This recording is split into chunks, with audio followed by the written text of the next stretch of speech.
If you want to launch a product, there's a couple things that you have to have in mind. Number one is who can you get to help you out, right? Like retweeting you. Number two is building something people actually want.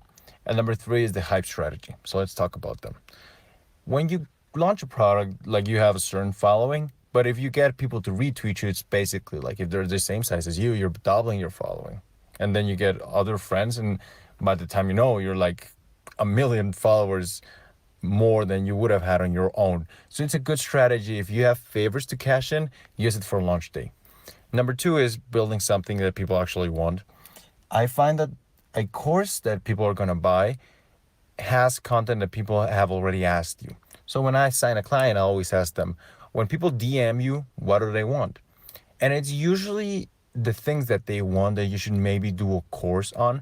For me was, how do I get clients? How do I write better tweets? And so the Molina letter, bow and arrow, and the ghostwriting agency was born because, well, that's what people were asking, meaning there was demand for it.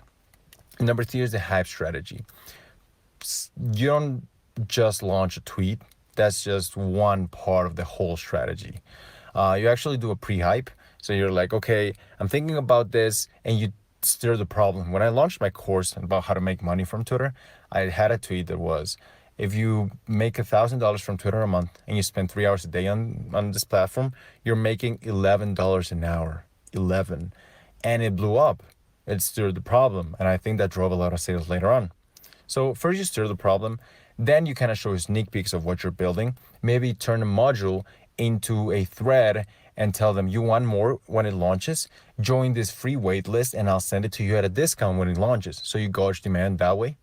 The day the launch comes, we'll just tweet your thing and get everybody to retweet you.